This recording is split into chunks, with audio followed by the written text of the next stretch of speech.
ان دونوں میں ریکوری کے چانسز بھی بہت اچھے ہیں اگر پیشنٹ ٹائم سے ہاسپٹل پہنچ جائے. جی میم. میم یہاں پہ میں اس میں ایک بات ایڈ کرنا چاہوں گی کہ ہیمریجک اسٹروک کے سمٹمز جو ہے نا وہ فوراً ڈیولپ ہوں گے. اگر پیشنٹ کو برین ہیمریج ہو رہا ہے اور اس کی وجہ سے اس کو فالج ہوتا ہے تو اس میں سڈن سمٹمز آئیں گے, مطلب ایک دم شریان پھٹ رہی تھی, ہاں ایک دم سے جو ہے وہ ویکنس آئے گی. لیکن اگر پیشنٹ کو جو ہے اسکیمک اسٹروک ہے یا کلاٹ کی وجہ سے پیشنٹ کو فالج ہو رہا ہے تو کلاٹ آتا ہے اور پھر آہستہ آہستہ آہستہ نیورونز کی ڈیتھ اسٹارٹ ہوتی ہے نا, تو اس میں پھر گریجول سائن اینڈ سمٹمز آئیں گے. اور ایک اور چیز ریکوری کے پوائنٹ آف ویو سے بھی بتا دوں کہ ہیمریجک اسٹروک میں پیشنٹ کے سروائیول ریٹ کم ہوتا ہے, پیشنٹ کے ڈیتھ کے چانسز زیادہ ہیں, لیکن اس میں اگر پیشنٹ ٹھیک مطلب بچ جاتا ہے یا اس کی ڈیتھ نہیں ہوتی تو اس میں پیشنٹ کی ریکوری بہت اچھی ہوتی ہے. اسکیمک اسٹروک میں یہ ہے کہ پیشنٹ کے ڈیتھ کے چانسز کم ہوتے ہیں لیکن پیشنٹ کی ڈسیبلٹی یا معذوری اس کے ساتھ زیادہ ہوتی ہے. تو ہماری پاپولیشن میں اسکیمک اسٹروک زیادہ ہے اور ڈسیبلٹی والی چیز جو ہے وہ تھوڑی سی زیادہ کامن ہے ایز کمپیئر ٹو ہیمریجک اسٹروک. یہ علامات سے آگاہی کے لیے ایک ٹی آئی اے بھی بڑا ایک کامن جی بالکل ہوتا ہے. ٹی آئی اے جس کو ہم ٹرانزینٹ اسکیمک اٹیک کہتے ہیں یا ٹیمپریری اسکیمک اٹیک ہوتا ہے. بیسیکلی اس میں ود ان 24 آورس یا سم ٹائمز 24 to 48 آورس جو ہے وہ پیشنٹ کی سیلف ریکوری بھی ہو جاتی ہے. ایون سم ٹائمز ایسے بھی ہمارے پاس پیشنٹس آئے ہیں کہ ان کو پہلے پتہ ہی نہیں تھا کہ ان کو ٹی آئی اے ہوا ہے اور وہ اس کے ساتھ ساتھ انہوں نے روٹین کی جو ان کے گھر کی ایکٹیویٹیز ہیں یا جاب ہے وہ انہوں نے اس کو کنٹینیو رکھا ہے. اور ٹی آئی اے میں جو ہے وہ مائلڈ سی پیشنٹ کو ویکنس ہوتی ہے, فیس پہ اسپیچ یا ان کی باڈی موومنٹس جو ہیں وہ افیکٹ ہوتی ہیں. سم ٹائمز پیشنٹ اس کو نوٹ کر لیتا ہے, اس کے جو فیملی یا اس کے کیئر ٹیکرز ہیں وہ بھی اس چیز کو آبزرو کر لیتے ہیں اور پیشنٹ کو ہاسپٹل لے آتے ہیں. تو ٹی آئی اے ایک طرح سے آپ کہہ سکتے ہیں کہ it's a warning sign for major stroke, کہ اگر پیشنٹ کو ٹی آئی اے ہوا ہے تو فیوچر میں ود ان 2 to 3 months اگر اس کو پراپرلی مانیٹر نہیں کیا گیا, اس کی پراپرلی میڈیکیشن سٹارٹ نہیں ہوئی, ٹریٹمنٹ سٹارٹ نہیں ہوا تو اس کو میجر اسٹروک بھی ہو سکتا ہے. تو اگر پیشنٹ کو ٹی آئی اے پہلے ہوتا ہے تو پیشنٹ کے لیے بھی ایک طرح سے یہ وارننگ سائن ہے, اس کو بھی احتیاط کرنی چاہیے کہ فیوچر میں مجھے میجر اسٹروک ہو سکتا ہے, میجر ڈسیبلٹی ہو سکتی ہے, تو اس کے لیے میں اپنی پراپر میڈیکیشن یا اپنا پراپر ٹریٹمنٹ ابھی سے سٹارٹ کر دوں. جی میم اپنی علامات اور اسٹروک کے علامات اور وجوہات کے بارے میں کچھ بتائیے گا ہمیں. اچھا, بہت امپورٹنٹ کوشچن ہے. علامات مطلب کیا علامات ظاہر ہوں تو ہمیں پتہ چل سکتا ہے کہ پیشنٹ جو ہے اس کو فالج ہو رہا ہے. یہ امپورٹنٹ اس لیے کہ جتنی جلدی ہم پیشنٹ کو ہاسپٹلائز کرائیں گے یا جتنی جلدی ہم پیشنٹ کو ہاسپٹل لے کے جائیں گے اتنی جلدی پیشنٹ کی انٹرونشن یا مینجمنٹ اس کی سٹارٹ ہوتی ہے, اور جتنی جلدی مینجمنٹ سٹارٹ ہوگی اتنا اس کا برین کا پارٹ کم ڈیمیج ہوگا. سب سے پہلے تو وجوہات پہ ہم دیکھیں تو آپ نے 4 چیزیں پیشنٹ کی دیکھنی ہوتی ہیں. ایک دیکھنا ہوتا ہے کہ پیشنٹ کے فیس پہ یا چہرے پہ ایک سائڈ پہ کوئی ویکنس یا ایسیمیٹری تو نہیں آ رہی, وہ بات کر رہا ہے تو بات ٹھیک سے ہو رہی ہے, اسپیچ میں تو کوئی ایشو نہیں آ رہا, بازو اگر پیشنٹ بازو سے کوئی کام کر رہا ہے تو کیا اسے بازو یا ہاتھ اٹھانے میں کوئی مسئلہ تو نہیں آ رہا, کمزوری تو نہیں فیل ہو رہی, اور چوتھا اس میں یہ ہوتا ہے کہ پیشنٹ کا بیلنس جو ہے وہ تو خراب نہیں ہو رہا. تو اس میں فاسٹ فیشیل ایسیمیٹری, اس میں آرم جو ہے اس کا پرابلم آنا شروع ہوتا ہے, ہاتھ کی گرپ جو ہے وہ نارمل نہیں رہتی, ہاتھ یا بازو سیدھا اٹھایا نہیں جاتا, اور اس کے بعد اسپیچ جو ہے وہ سلرڈ ہو جاتی ہے, یہ پیشنٹ کو بولنے میں مسئلہ آنا شروع ہو جاتا ہے. تو اگر پیشنٹ کی ایسی علامات آپ دیکھ رہے ہیں, اگر پیشنٹ کو ان میں سے 3 سائن یا پیشنٹ کا بیلنس کا ایشو ہو گیا ہے, اسے ٹانگ اٹھانے میں کمزوری یا دقت آ رہی ہے, تو آپ نے فوراً ایمرجنسی کال کرنی ہے یا پیشنٹ کو ہاسپٹل لے کے جانا ہے.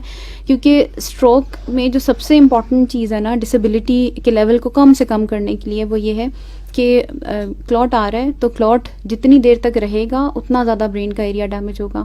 تو ڈیمیج کو ہم کم کرنے کے لیے یہ کر سکتے ہیں کہ جیسے ہی سمٹمس آئیں تو فوراً پیشنٹ کو ہاسپٹلائز کرایا جائے تاکہ اس کو فوراً میڈیکیشن سٹارٹ کر دی جائے. جتنی جلدی میڈیکیشن سٹارٹ ہوگی اتنا کم برین کا ایریا ڈیمیج ہوگا, اور جتنا کم ڈیمیج ہے اتنی کم ڈسیبلٹی آئے گی, اتنی کم معذوری آئے گی, اور اتنی جلدی پیشنٹ جو ہے اس کی ریکوری سٹارٹ ہوگی. تو ہماری جرنل پاپولیشن میں اسٹروک کے جو انیشیل سائن اینڈ سمٹمس ہیں کہ چہرے کے ایک حصے کی کمزوری ہونا, بازو میں کمزوری آنا, ایک سائڈ پہ ٹانگ پہ کمزوری آنا اور اس کے بعد اسپیچ میں کچھ ورڈز آپ سے ٹھیک نہیں بولے جا رہے.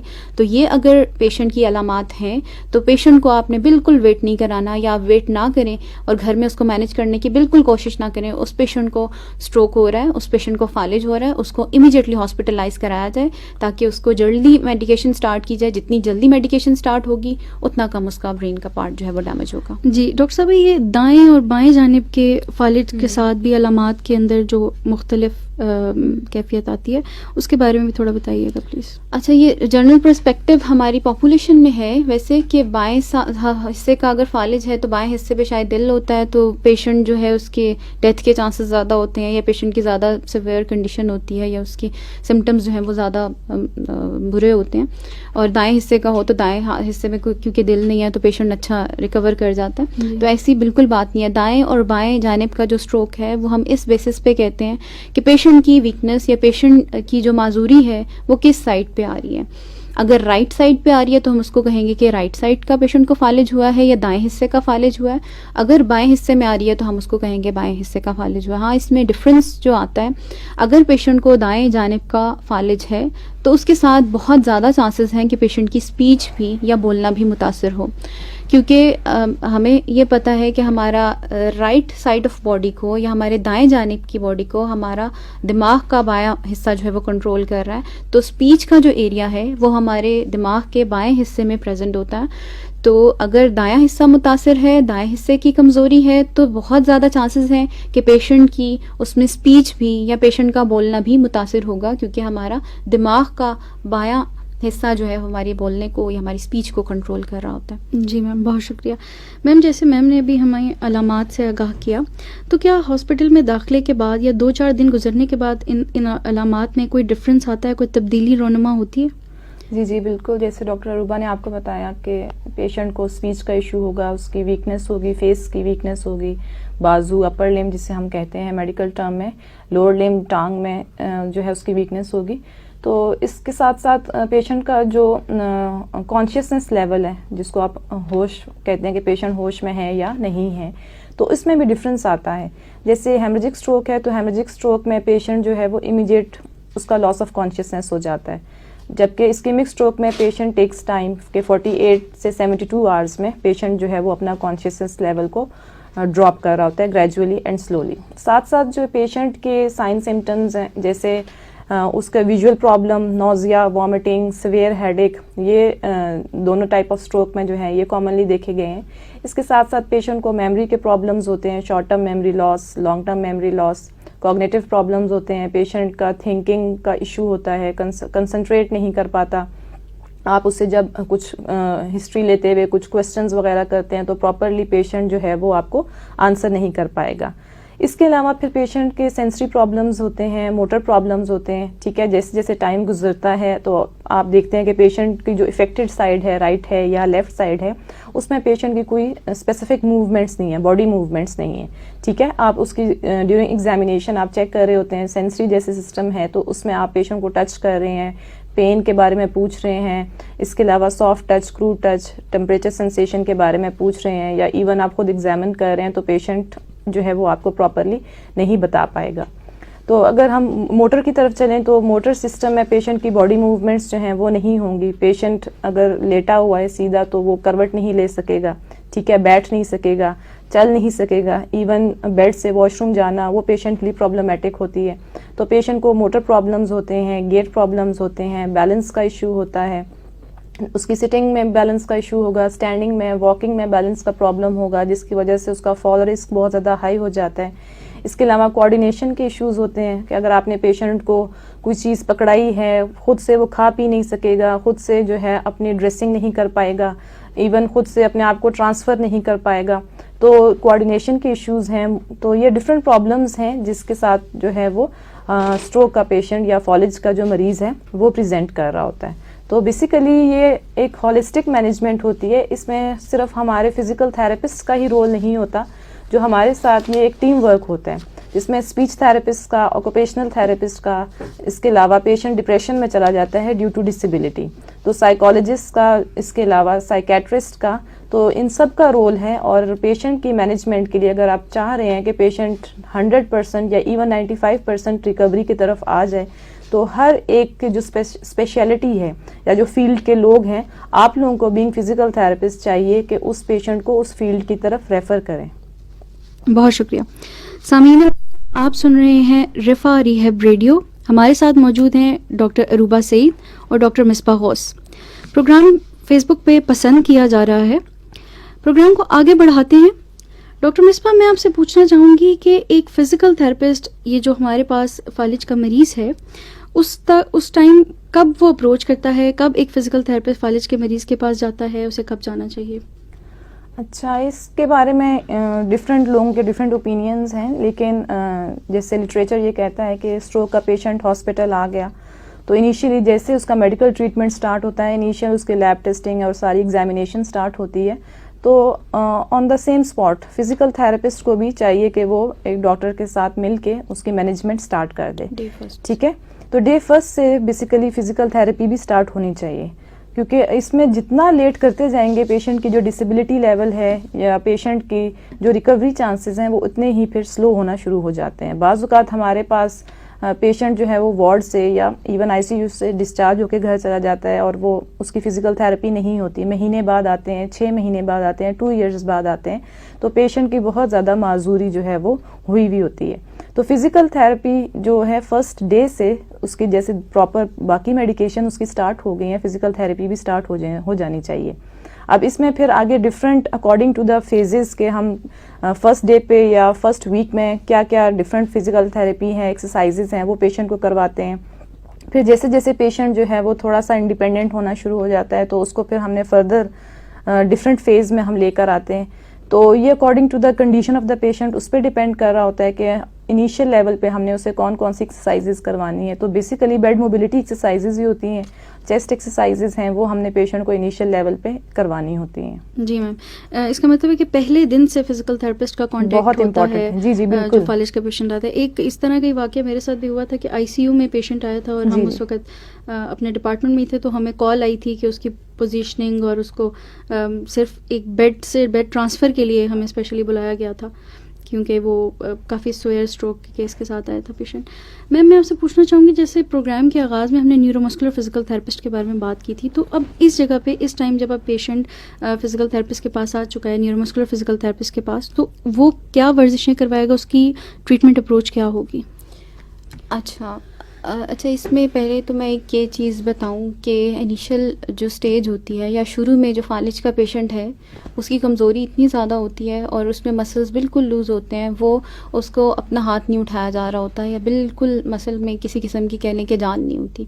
لیکن کچھ دنوں کے بعد اس میں خود ہی اکڑاؤ آنا شروع ہو جاتا ہے کچھ سائڈ کے پٹھوں میں, اسپیشلی ہمارے جو آرم کے اگر ہم اس کی بات کریں تو آرم کے پٹھوں میں اندر والی سائڈ کے جو پٹھے ہیں ان میں کھچاؤ آنا شروع ہو جاتے ہیں.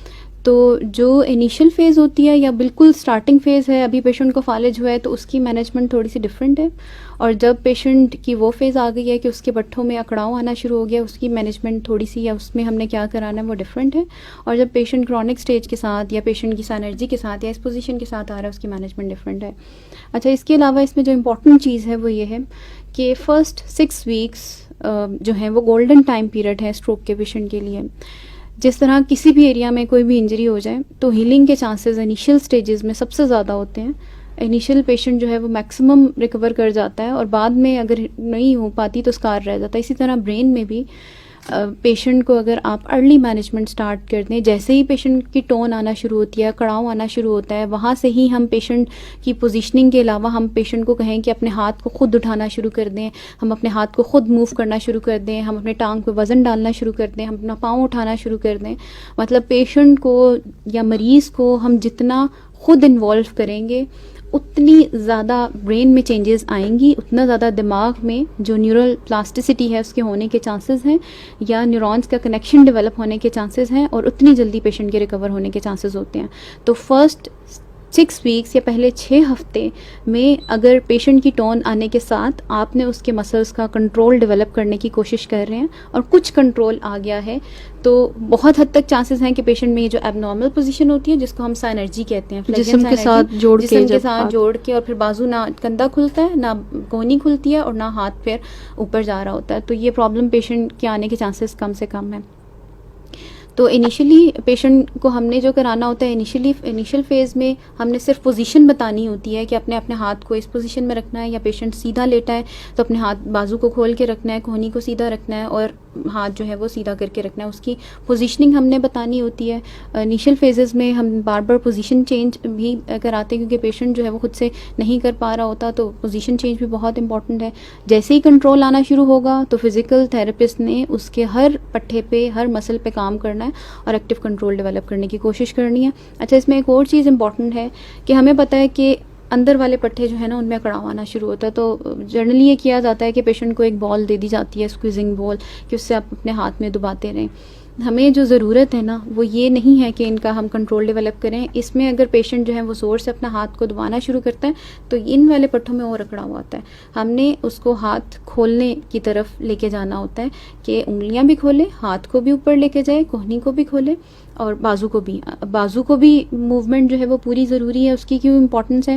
کیونکہ اسٹروک کا پیشنٹ خود نہیں موو کر پائے گا تو اموبلٹی کے ساتھ یا جو ہے کندھے کو موو نہ کرنے کی وجہ سے فروزن شولڈر, جو کہ ایک بہت کامن کنڈیشن ہے, تو اسٹروک کا پیشنٹ وہ اگر اس کندھے کو موو نہیں کرے گا تو اس کا شولڈر فریز ہو جائے گا, فروزن شولڈر ہو جائے گا, اور پھر پیشنٹ کی ساری توجہ جو ہے وہ مینجمنٹ کی طرف جو ہے وہ آپ کو شفٹ کرنی پڑے گی.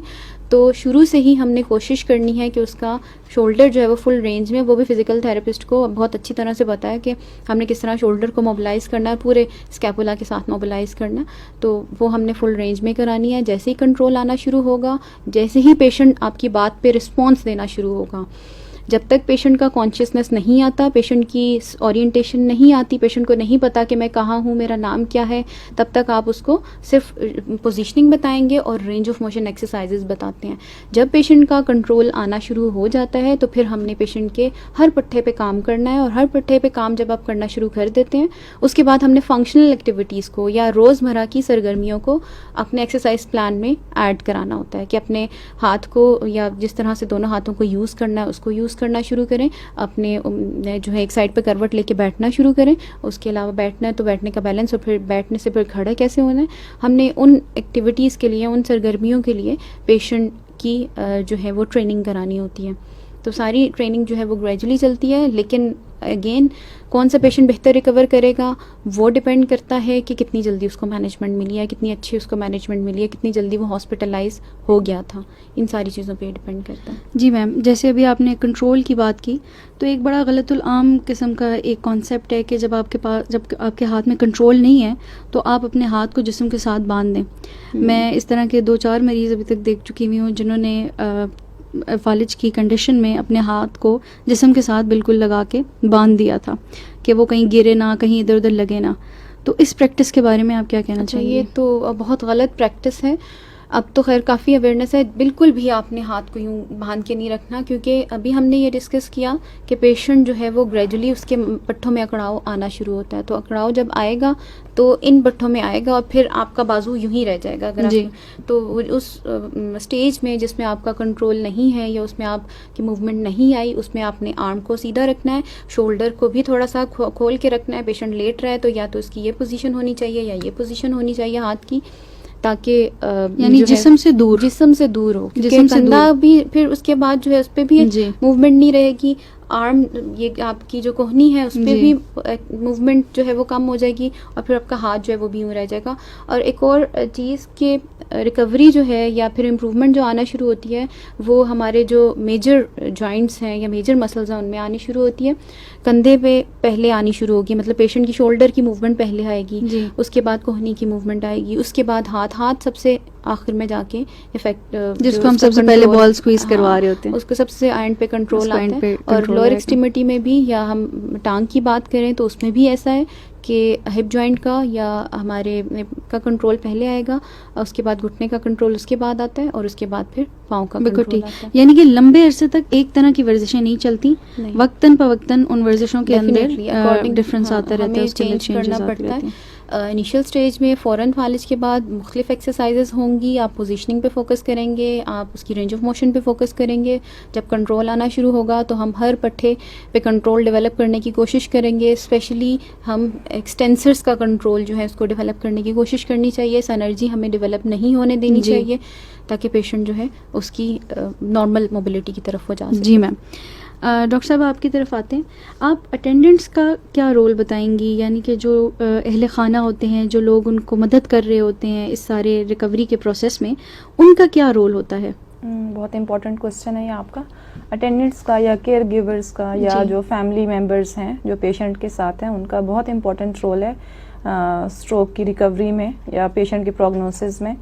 سب سے امپورٹنٹ چیز یہ تو کہ جو موٹیویشن لیول ہے وہ پیشنٹ کا ڈاؤن یا ہائی، وہ ایک تو ڈاکٹر کے تھرو جو ہے اس کا ہائی ڈاؤن ہوتا ہے، اور دوسرا جو اس کے ریلیٹیوز ہیں، جو اس کے کیئر ٹیکرز ہیں. تو کیئر ٹیکرز کو چاہیے کہ وہ اپنے پیشنٹ کا اور اپنا بھی جو موٹیویشنل لیول ہے وہ اس کو ہائی رکھے، کیونکہ ایک نارمل چلتا پھرتا انسان جو ہے وہ اس کو جب اسٹروک ہوتا ہے تو وہ ڈسیبلٹی کی طرف چلا جاتا ہے، بیڈ باؤنڈ ہو جاتا ہے. اپنی روٹین کی ایکٹیویٹیز جو نارمل ڈریسنگ ہے، کھانا پینا ہے، چلنا پھرنا ہے، ٹوائلٹ یوز ہے، نہانا دھونا، فون سننا، یہ وہ ایکٹیویٹیز نہیں کر پاتا. اس کے لیے وہ اپنے ریلیٹیوز پہ، اپنی فیملی ممبرس پہ، اپنے پیرنٹس پہ، بہن بھائی، ان پہ جو ہے وہ ڈیپینڈنٹ ہو جاتا ہے. تو سب سے جو امپورٹنٹ چیز ہے کہ وہ کنٹینیوسلی پیشنٹ کو بھی انکریج کریں کہ انشاءاللہ آپ جو ہیں وہ ٹھیک ہو جائیں گے. ڈفرینٹ طرح کے ٹریٹمنٹ اپروچز اویلیبل ہیں.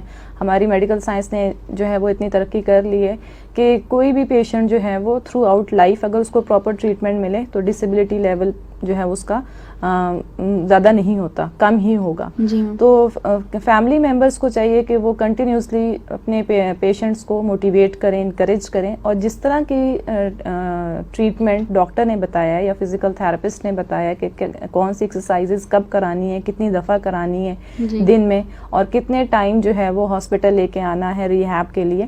تو اگر وہ اس چیز کا خیال رکھیں گے، پیشنٹ کی ڈائٹ کا خیال رکھیں گے، اور پیشنٹ کو جو ہے وہ کنٹینیوسلی موبلٹی کی طرف فوکس کریں گے، تو پیشنٹ میں بھی جو ہے وہ ریکوری کے چانسز اچھے ہوں گے. اس کا ڈپریشن لیول جو ہے وہ بھی ڈاؤن ہوگا، اور وہ کوئکلی ریکور کرے گا اور اپنے بیک جو روٹین کی اس کی لائف ہے اس کی طرف واپس آئے گا. جی میم یہ بھی دیکھا گیا ہے کہ جو اٹینڈنٹس ہوتے ہیں وہ کبھی کبھی اوور ڈو کر دیتے ہیں کیئر کو بھی، یعنی بہت زیادہ احتیاط میں بالکل ہی ہاتھ یا اس میں پیر. ہینڈلنگ بہت امپورٹنٹ ہے کہ جب بھی آپ پیشنٹ کو بیڈ سے ویل چیئر کے اوپر شفٹ کریں، ٹرانسفر کریں، یا پھر ویل چیئر سے دوبارہ بیڈ کی طرف ٹرانسفر کریں، یا پھر آپ پیشنٹ کو بیڈ کے اوپر ہی اس کی ڈفرینٹ پوزیشنز جو ہیں وہ آپ نے چینج کرنی ہے، کروٹ اسے دلانا ہے یا اسے بٹھانا ہے، تو اس کی جو ہینڈلنگ ہے وہ بہت امپورٹنٹ ہے. جو پیشنٹ کی افیکٹڈ سائڈ ہوتی ہے، لیٹ سپوز رائٹ سائڈ ہے یا لیفٹ سائڈ ہے، تو وہ شولڈر سے اگر اس کو پکڑ رہے ہیں تو کندھے سے پکڑنا ہے، وہ بھی احتیاط کے ساتھ پکڑنا ہے.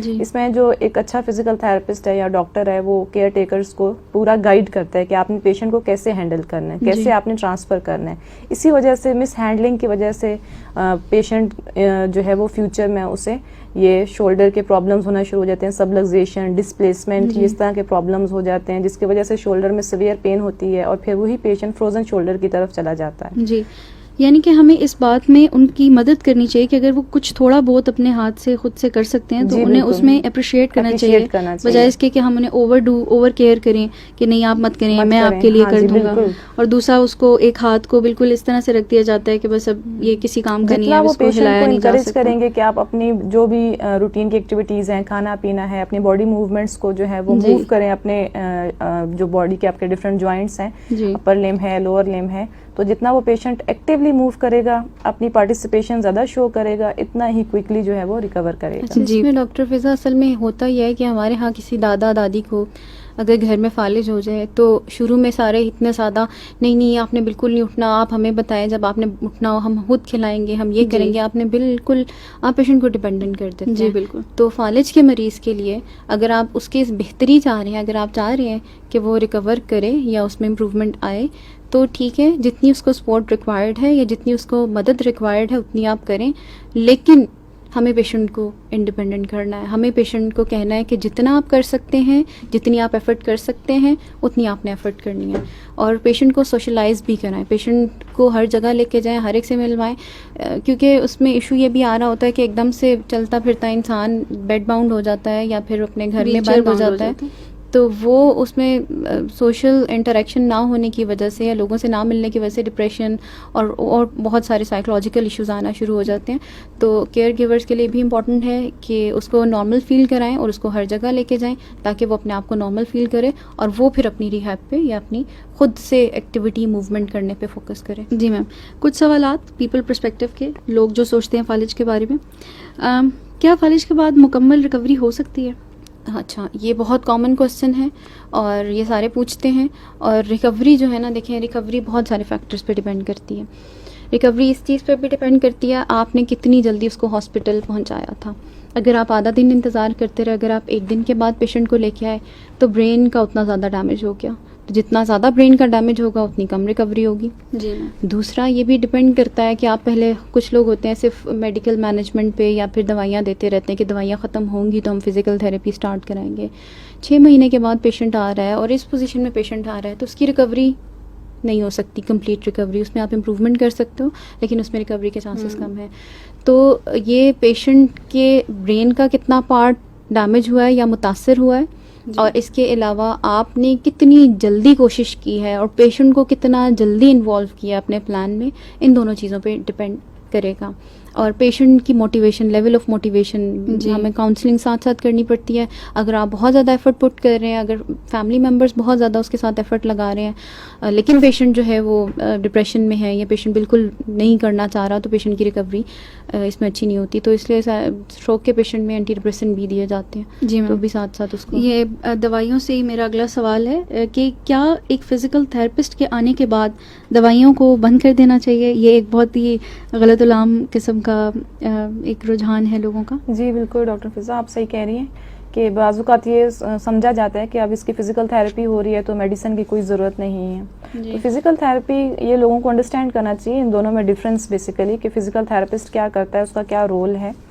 فزیکل تھراپی کا جو مین ایم ہے وہ پیشنٹ کو جو فنکشنل لمیٹیشن ہو رہی ہے یا جو اس کی ڈسیبلٹی ہے یا موومنٹ سے ریلیٹڈ جو اس کو پرابلمس ہیں وہ اس کو ڈیل کر رہا ہوتا ہے. ٹھیک ہے, وہ اس کے جو پروٹوکول ہوتا ہے یا ایکسرسائز پلان ہوتا ہے اس میں اس نے ڈفرینٹ ورزشیں اسی سے ریلیٹڈ ایڈ کی ہوئی ہوتی ہیں. پیشنٹ کو وہ ڈفرینٹ ورزشیں چلانے کے لیے, اٹھنے بیٹھنے کے لیے کروا رہا ہوتا ہے. ٹھیک ہے, کوگنیشن یا ڈپریشن کو کم کرنے کے لیے اس طرح کی ایکسرسائزز کرا رہا ہوتا ہے. تو اس کے ساتھ ساتھ جو پیشنٹ کے لیے میڈیسن ہے جس میں بلڈ پریشر کے میڈیسن ضرور ہوگی. ٹھیک ہے, اس کے علاوہ اگر پیشنٹ کو ساتھ کوئی اور کو موربیڈیٹیز ہیں لائک ڈائبٹیز ہے, ہارٹ کا کوئی پرابلم ہے یا پھر اسے کوئی اور ایشو ہے, تو وہ میڈیسن اسے ریگولر جس طرح ڈاکٹر نے اسے پرسکرائب کی ہیں 3 ٹائم یا 2 ٹائم وہ اسے ریگولر لینی چاہیے. اور اسٹروک کے پیشنٹ کے لیے جو بی پی کی میڈیسن ہے وہ تو تھرو آؤٹ لائف بہت امپورٹنٹ ہے. یہ بہت ہم دیکھنے میں آتا ہے نا کہ میں نے بی پی کی دوائی چھوڑی تھی 2-4 دن. جی بالکل, اور پھر وہ اسٹروک اٹیک ہو گیا ایک دم. تو ایسے بھی بہت سے مریض ہیں جن کو ایک دفعہ اسٹروک ہوا ہے تو ان کو دوسری دفعہ پھر ہوگا, تیسری دفعہ پھر ہوگا.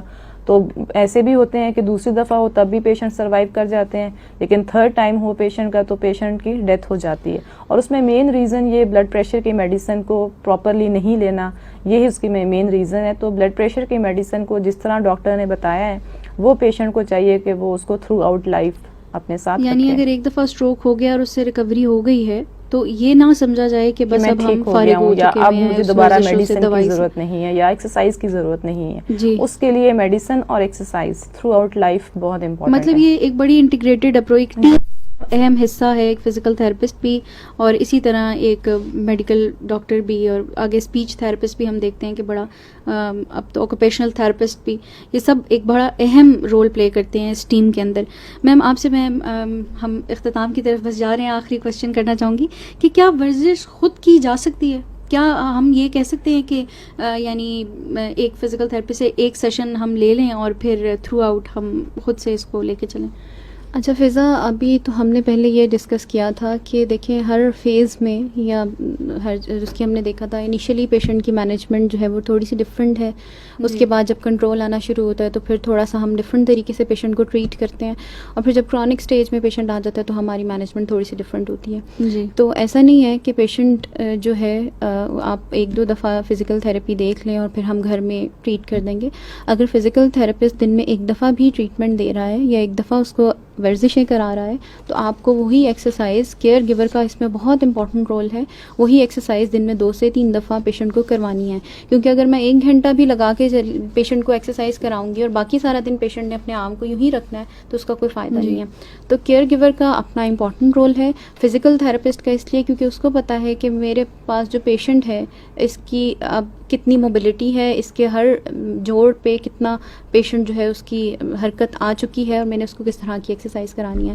لیکن یہاں پہ ایشو یہ آتا ہے کہ کچھ پیشنٹس ایسے ہوتے ہیں کہ جو ہاسپٹل ڈیلی نہیں پیشنٹ کو لے کے آ سکتے نا, کیئر گیورز ایسے ہیں, یا پھر ایسا ہے کہ پیشنٹ افورڈ نہیں کر سکتا کہ وہ پرائیویٹلی جو ڈیلی بیسس پہ کسی کو دکھائے یا پھر کوئی بھی فزیکل تھراپسٹ جو ہے اس کے پاس جائے.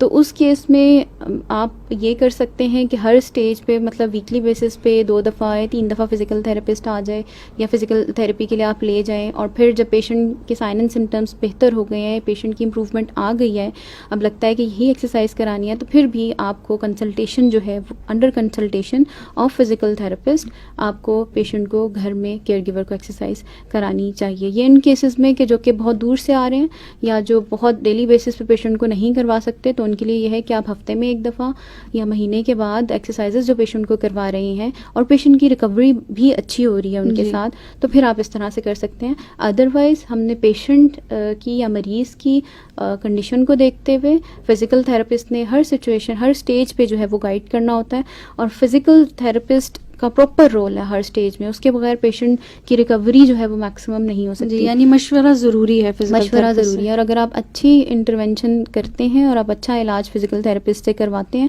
تو 70-80% ہمارے فزیکل تھراپی کے ساتھ پیشنٹ جو ہے وہ ایسے ہوتے ہیں جو بہت حد تک ریکور ہو جاتے ہیں یا انڈیپینڈنٹ ہو جاتے ہیں. آلدو کچھ نہ کچھ اس میں معذوری رہ جاتی ہے, مطلب ہاتھ پہ پورا کنٹرول نہیں آیا یا پھر پاؤں میں پورا جو ہے وہ فٹ ڈراپ جس کو کہتے ہیں وہ رہ گیا, لیکن چلنا شروع کر دیا یا اپنی ڈیلی جو ہے سرگرمیاں دن کی جو ہے وہ سٹارٹ کر دی, بہت حد تک امپروومنٹ آ جاتی ہے.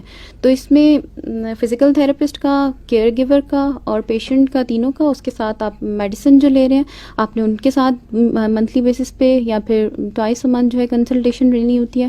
تیسرا جو اگر اسپیچ کا ایشو ہے تو آپ کو اسپیچ تھراپسٹ کو لازمی اس میں ایڈ کرنا پڑے گا, اور آکوپیشنل تھراپسٹ کا بھی اس میں امپورٹنٹ رول ہے کہ ہاتھ میں جتنی کمزوری رہ گئی ہے اس کے ساتھ اس نے کس طرح سے اپنا سیلف کیئر کی ایکٹیویٹیز یا اپنی باقی ADLs یعنی ایوری ڈے ایکٹیویٹیز کس طرح سے کرنی ہے, آکوپیشنل ایکٹیویٹیز کس طرح سے پرفارم کرنی ہے. سامعین آپ سن رہے ہیں FM 102.2 رفا انٹرنیشنل یونیورسٹی سے براہ راست. آج ہم نے گفتگو کی اسٹروک یعنی فالج پہ. ہم نے دیکھا کہ فالج کیا ہے, اس کی علامات و وجوہات کیا ہیں. ہم نے دیکھا کہ پیشنٹ جلد از جلد اگر فزیکل تھراپسٹ کے پاس پہنچ جائے گا, بالکل اسی طرح جیسے وہ ہاسپٹل جلد از جلد پہنچ جائے گا, تو اس کی ریکوری کے چانسز یا اس کی بحالی کے چانسز بہت زیادہ بڑھ جائیں گے. سامعین اس کے ساتھ ہم اس شو کو اختتام کرتے ہیں. میں اپنے مہمان خصوصی کی بہت شکر گزار ہوں کہ آپ لوگ یہاں پہ آئے. جانے سے پہلے آپ کو ایک چھوٹا سا میسج دینا چاہوں گی. رفا ریہیب کلینک میں آسٹیوپروسس کی مفت تشخیص اور علاج کیا جا رہا ہے زیر نگرانی ڈاکٹر ہما ریاض جو سینئر فزیکل تھراپسٹ ہیں. نمبر نوٹ کر لیجئے جس پہ آپ مزید معلومات لے سکیں گے انشاءاللہ. 0322 510 میں نمبر دہرا دیتی ہوں 0322 510 آپ اس نمبر پہ کال کر کے اپنی اپوائنٹمنٹ لے سکتے ہیں فری تشخیص اور علاج کے لیے. اپنا بہت سارا خیال رکھیں, اپنے گرد و نواح کے لوگوں کا خیال رکھیں. بہت شکریہ. اللہ حافظ.